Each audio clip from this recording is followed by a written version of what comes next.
Miss Rebecca Potter. Like she said, the title of our project is Heroes on Every Hand, and they just never told us. This is the second year that we've been fortunate enough to try to do a documentary. We completed one last year, and last year's was about the history of our area of Letcher County and some other people that we involved. We had one from Pike County, but he was at a nursing home in Letcher County. And what we found in the process of interviewing them and spending time with the people that we got the opportunity to be with, that they had all done amazing things in their lives.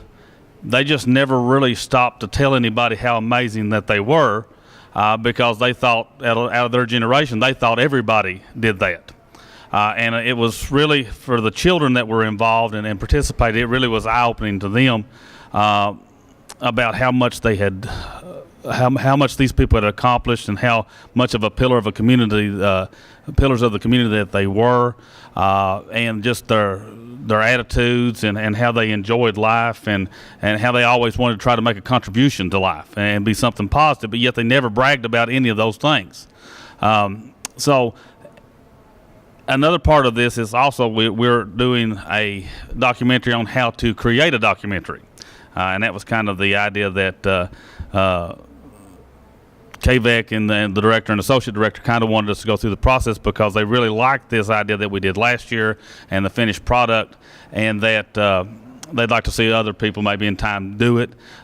We've been fortunate because of the grant from last year and the grant from this year. We've got most of the equipment that we need to be able to do this for long term, and we kind of made the point last year if we never got a grant again, because I'm a historian and she's an English teacher and journalist, that we'd like to begin to record our oral history and have it down because we're losing so many of those people.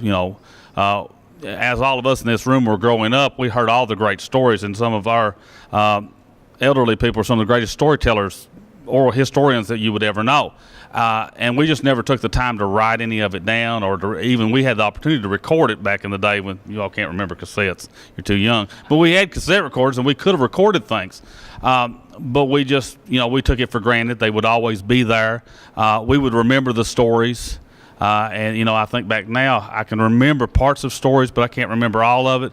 And the amazing thing is, as we were all children, we could hear the same story. They could tell the same story repeatedly, and it was always just as good every single time.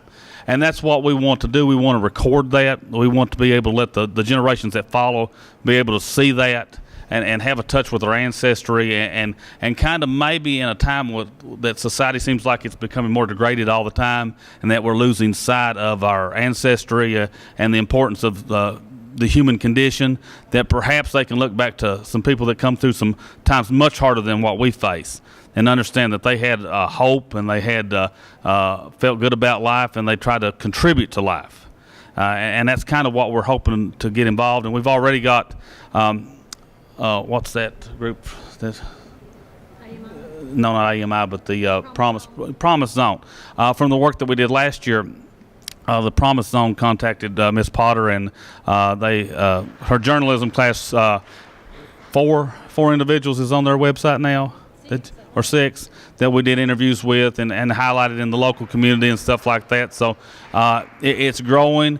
And we'd like to really see a lot more people get involved in other counties and start putting it together, because we've got a lot of footage that's in a can right now that we can use on this one. Of course, the children have already interviewed.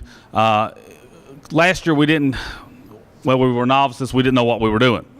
Then we just kind of got started. And this year we've got the children even more involved. The students she had in the journalism class, had her students pick out somebody who they felt was a hero to them, and just for them to sit down and get a little bit more connection with their own family members or people that have been important to them, because they're important because they're family, but then to find out things about when they grew up that they've never told them about, or some accomplishments that they've had is landmark. It's something that really makes the relationship even more special than it already was. And then to have all that footage and plus other people that we're going to add, I hope that it will turn out real good. Last year's turned out, we thought, really good. Of course, we're biased because we spent a lot of time with it. But a lot of other people that watched it thought it was good too. And we actually know a little bit more about what we're trying to do now. So we hope that come April that we'll have something to really make people excited. Do you have anything to add?